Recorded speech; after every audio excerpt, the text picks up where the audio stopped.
Buenos días, profesora, buenos días, compañeros.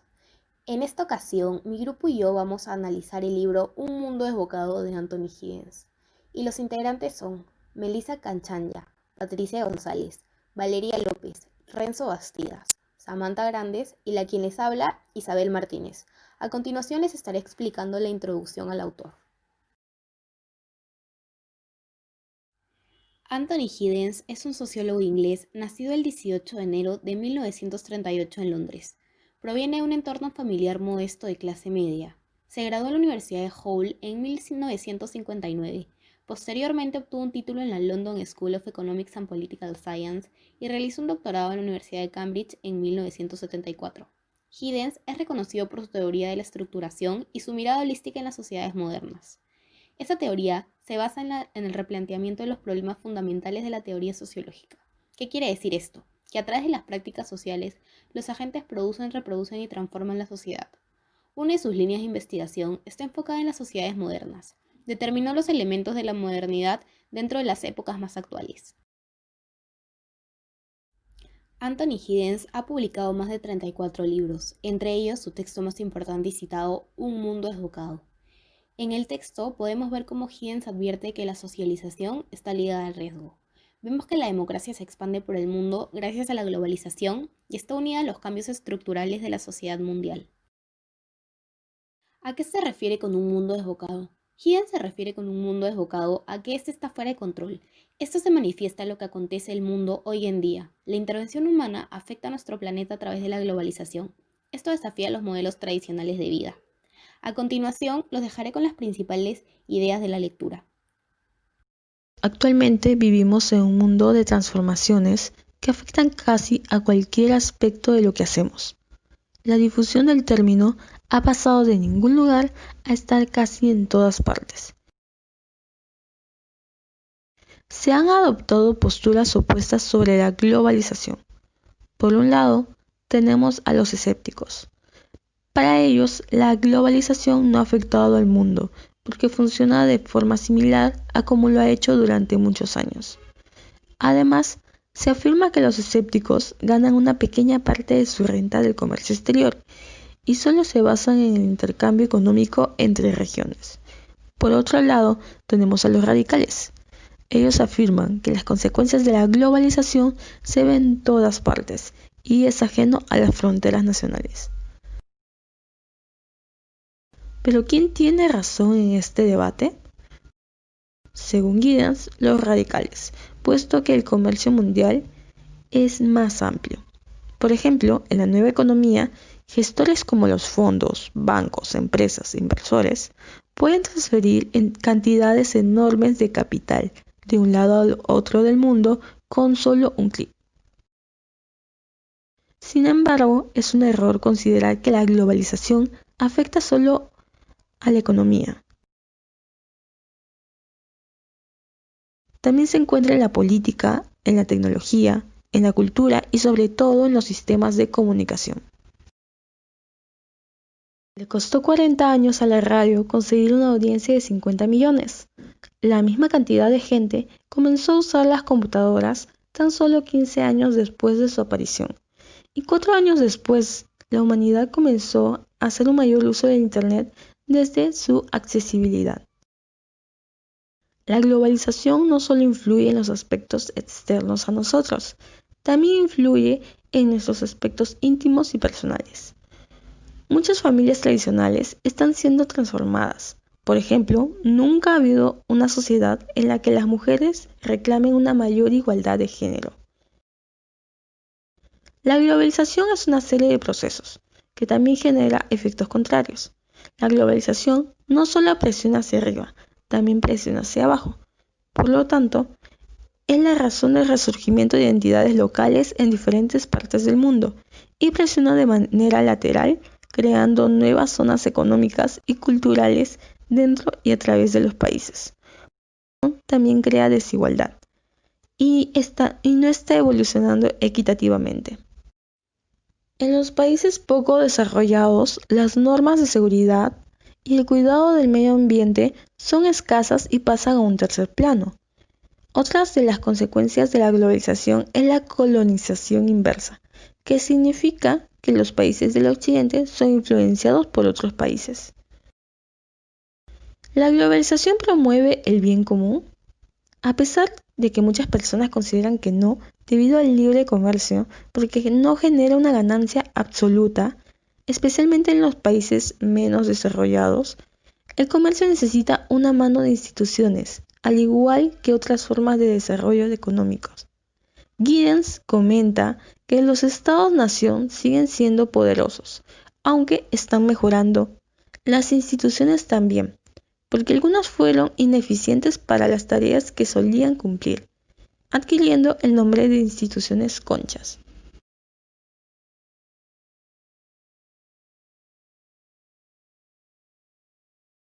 Ahora seguimos con el riesgo.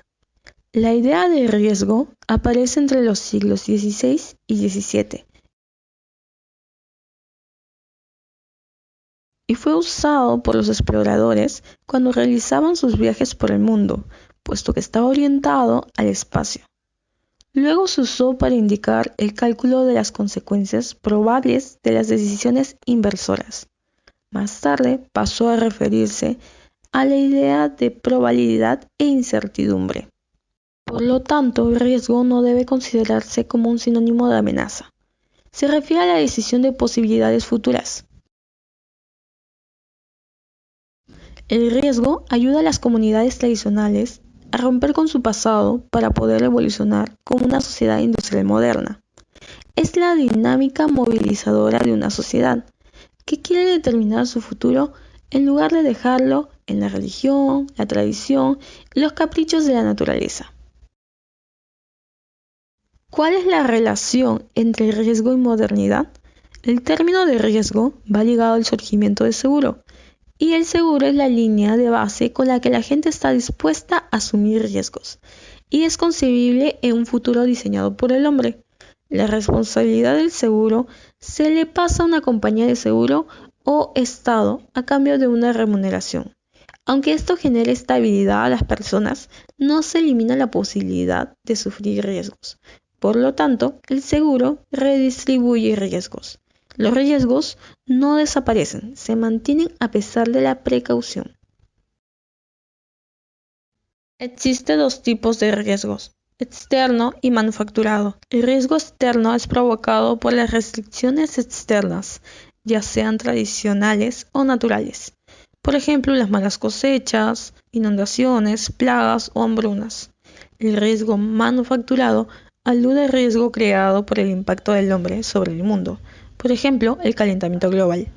Es muy común no saber el nivel de riesgo manufacturado hasta que es demasiado tarde. Giddens considera que el gobierno no puede hacerse de la vista gorda frente a los riesgos manufacturados y recalca un trabajo que traspase las fronteras de las naciones para luchar en contra de los riesgos que no discrimina regiones. Además, el pensamiento racional y los análisis científicos ayudan a reconocer los riesgos en potencia o en acción, y que a su vez estén orientadas a la creación de estos. Mi nombre es Valeria López Montero y voy a hablar las ideas principales de familia y democracia. Empezaré por hablar sobre la familia. Los cambios que ocurren en nuestra vida privada son tan importantes como los que suceden en el mundo. Políticos y algunos grupos de presión sugerirán que si la política familiar fuera modificada podríamos encontrar soluciones a nuestros problemas. Estos cambios en el mundo personal y emocional cambian la importancia y el contexto en el que se encuentran, dependiendo en el país o lugar. Existe un conflicto entre tradición y modernidad, ya que muchos políticos tienen una nostalgia acerca de lo que antes era conocido como familia tradicional. Anteriormente, esta familia era sobre todo una unidad económica y predominaba la desigualdad entre hombres y mujeres. Y existía la doble moral en donde la vida sexual tenía como fin mantener el linaje o herencia, mientras que el hombre podría vivir libremente su sexualidad y la mujer era considerada su propiedad, predominaba la virtud o virginidad femenina y perdían todo tipo de derechos. Las mujeres que vivían su sexualidad abierta eran rechazadas. Los niños de las familias tradicionales debían ser vistos pero no oídos. Tampoco tenían derechos y casi ni se les reconocía como personas. Los padres se preocupaban más por la contribución que hacían en la actividad económica y existía una gran tasa de mortalidad infantil, ya que de 4 niños solo uno llegaba a pasar la edad del año. La sexualidad se vinculaba al matrimonio y a la legitimidad. Con la llegada de la homosexualidad, este vínculo se rompe entre sexualidad y reproducción. Sin embargo, la familia y el matrimonio se ha transformado a lo largo del tiempo. El papel económico ha pasado a ser de segundo plano y ahora predomina el amor junto con la atracción sexual. El matrimonio empezó a basarse en la intimidad, comunicación emocional, y esta comunicación es la forma de establecer vínculos. Hoy en día esto se le predomina estabilidad, ya que tener un hijo hoy en día es visto como una decisión más completa y específica que antes, y está impulsado por las necesidades psicológicas y emocionales de los padres. Existen 3 áreas para desarrollar una buena comunicación emocional: las relaciones sexuales amorosas, las relaciones padre e hijo y la amistad. Basándonos en la idea de la relación pura, una relación basada en la comunicación emocional, esta depende de vínculos de confianza y de mostrarse tal cual uno es implícitamente democrática. Una buena relación es una de iguales en la que cada parte tiene los mismos derechos y obligaciones, en la que cada parte tiene respeto y quiere lo mejor para el otro. La relación pura se basa en la comunicación, de manera que entender el punto de vista de la otra persona es esencial. Hablar es la base para que la relación funcione. Debe existir una confianza mutua, la cual debe ser construida. Y por último, debe estar libre de violencia y coerción. Por otro lado, los padres deben enseñar la igualdad como un principio y tener autoridad sobre los niños. También, la igualdad sexual no es solo un principio nuclear de la democracia, es también importante para la felicidad y realización personal. De esta manera, el cambio de familia tradicional a la familia que actualmente conocemos es mucho más importante, ya que prima esta felicidad y realización personal en donde las personas respetan y tienen como principio la igualdad entre cada persona. La democracia es un sistema que implica competencia efectiva entre partidos políticos que buscan puestos de poder. En una democracia hay elecciones regulares y limpias en las que toman parte todos los miembros de la población. Estos derechos de participación democrático van acompañados de libertades civiles, libertad de expresión y discusión, junto con la libertad de formarse y afiliarse a grupos asociados políticos. Muchos estados no llegan a una democracia total porque se quedan estancados en el camino, debido a que muchos gobiernos han sido derrocados y no ha existido solidez. Es por eso que se plantea democratizar la democracia, ya que esto significa una devolución efectiva del poder allí donde está fuertemente concentrado, medidas anticorruptas en todos los ámbitos, también una reforma constitucional y buscar una mayor transparencia en los asuntos políticos. Todos deberíamos estar dispuestos también a experimentar como procedimientos democráticos alternativos, especialmente cuando estos pueden ayudar a acercar la adopción de decisiones políticas a la preocupación de los ciudadanos. También se busca fomentar una cultura cívica sólida. Los mercados y los partidos populistas no pueden crear esta cultura. Y los medios de comunicación cumplen una doble relación con la democracia. La emergencia de una sociedad global de la información es una potente fuerza democratizadora. Por otro lado, la televisión y los otros medios tienden a destruir el propio espacio de diálogo que abren a través de una trivialización y personalización inexorable de las cuestiones políticas. La expansión de la democracia está ligada a los cambios estructurales de la sociedad mundial. Nada se consigue sin esfuerzo, pero por la promoción de la democracia a todos los niveles merece la pena luchar. A continuación presentaremos la crítica y opinión de las ideas y algunas cuestiones. Pero antes, repasemos algunos conceptos. El trabajo de Giddens presenta un conjunto de cuestiones relativas a este fin de siglo, haciendo un especial énfasis en la globalización y su fuerte influencia sobre el riesgo, la tradición, la familia y la democracia. Giddens define el riesgo como un peligro que se analiza activamente en relación a posibilidades futuras, y el cual vivimos constantemente en esta sociedad. La familia la define como la institución concha, que, como lo dice antes, significa que por fuera es vista como igual, pero por dentro ha variado y sigue variando constantemente, y cómo es vista de diversas formas según cada sociedad. La tradición es la transmisión de rituales de diferentes generaciones, y la democracia es el sistema que implica competencia efectiva entre partidos políticos que buscan puestos de poder. Es así que en sus primeras líneas presenta la globalización como todos viviendo en un mismo mundo y por esto teniendo una relación más cercana a otras culturas y formas de vida. Esto conlleva, afirma Giddens, a una visión radical hacia este fenómeno por parte de los países no occidentales, por la creciente influencia que ejercen los países occidentales sobre estos. Sin embargo, el miedo a la creciente influencia de países como Estados Unidos no es exclusivo de estos países no occidentales. Por ejemplo, Francia es un país muy arraigado a su cultura, en el que 74% de sus habitantes son hostiles a la globalización. Esto se refleja en que los franceses se cuidan mucho de no usar palabras de otras lenguas, y los locutores de radio son penalizados por hacerlo. El autor habla, en segundo lugar, de la descentralización de este fenómeno y menciona la existencia de una colonización inversa, la cual se refiere a que los países no occidentales cada vez influyen más en los países de Occidente. Pone como ejemplo la latinización de Los Ángeles en Estados Unidos, lo cual nos atreveríamos a decir que es un poco exagerado, puesto que la información e influencia de los países no occidentales a los occidentales es mínima y es debida a los inmigrantes, que siguen representando una parte mínima de la población, como lo podemos ver en el cuadro estadístico, donde el porcentaje de inmigrantes en Estados Unidos es del 15.1% de la totalidad, y el segundo puesto, Rusia, es el 8.1% de la totalidad. Las tradiciones son tradiciones inventadas y llevan incorporadas la noción de poder de quienes las inventan para legitimar su dominio. Esta es la frase que sintetizaría la mayor parte de los planteamientos hechos por Giddens en el tercer capítulo.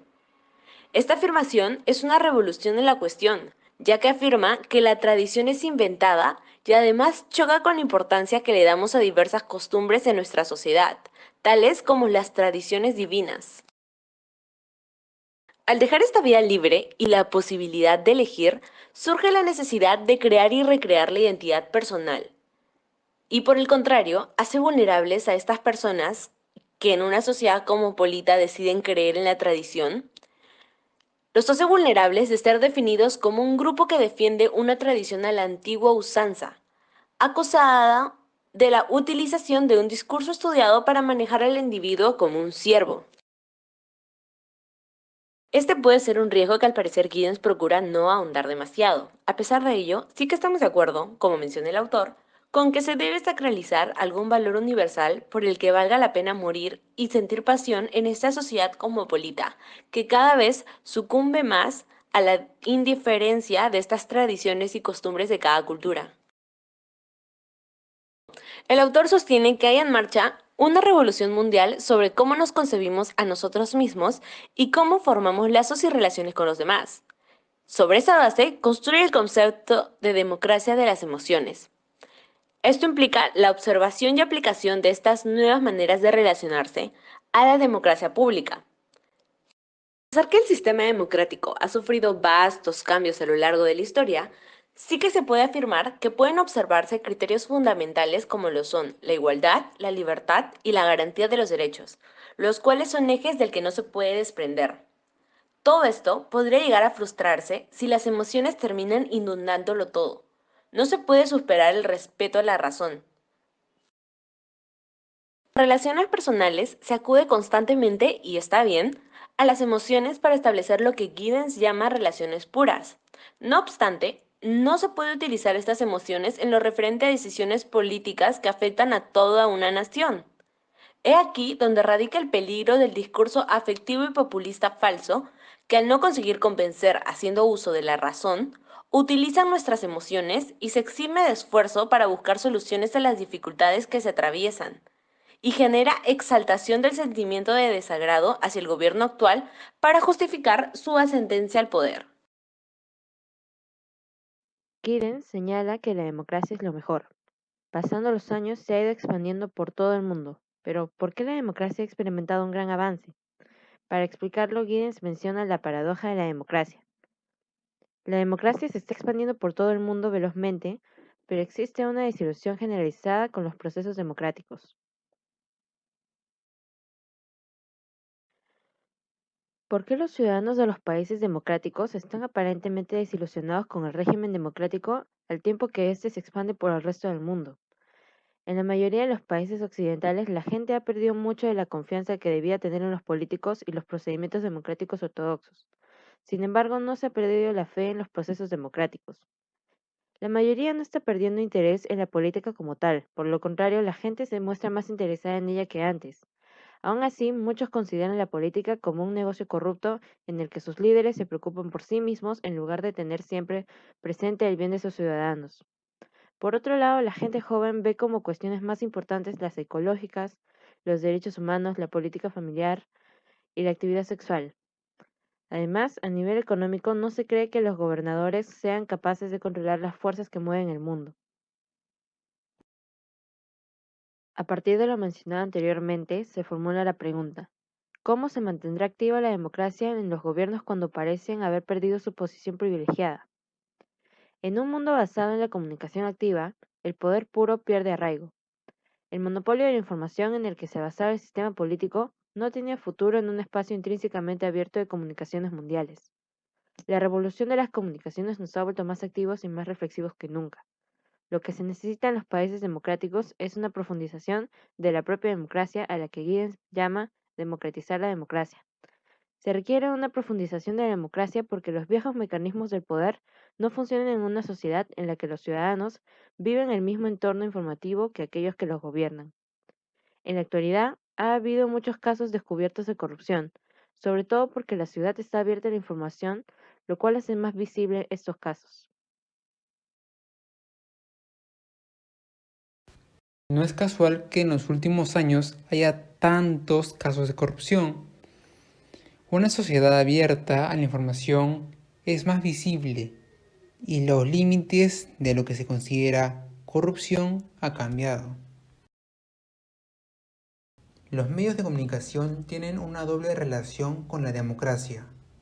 La emergencia de una sociedad global de la información es una potente fuerza democrática. Además, el crecimiento de empresas multinacionales, gigantes de comunicación, significa que magnates financieros no elegidos por la gente podrían ejercer un enorme poder. Actualmente los medios de comunicación son masivos y depende de nosotros informarnos sobre muchas cosas. Las redes sociales están en su máximo apogeo. Debido a eso hay muchas cosas que no se pueden ocultar como antes. La corrupción es mucho más transparente, son menos fáciles de tapar. Por ello, la gente se ha vuelto más crítica hacia la política. Democratizar la democracia significa una devolución efectiva del poder allí donde está fuertemente concentrado a nivel nacional. Significa tener medidas anticorrupción en todos los ámbitos. También implica una reforma constitucional y buscar una mayor transparencia en los asuntos políticos. En otras palabras, el político que quiera violar las normas de la política del país será descubierto. Los ciudadanos también tienen que actuar de una buena forma, siendo más civilizados, respetando nuestra cultura. Un buen gobierno con un buen comportamiento ciudadano van de la mano. No se debe de fijar solo en el Estado, sino se debe dirigir a un ámbito más general, para así llegar a los pueblos lejanos. La cultura cívica también tiene que ser una base de todo. Se debe de construir una reforma democrática sólida. En otros países donde no existe estos tipos de gobierno, violan los derechos humanos y las máximas autoridades hacen lo que se les da la gana, dejando de lado a la ciudadanía.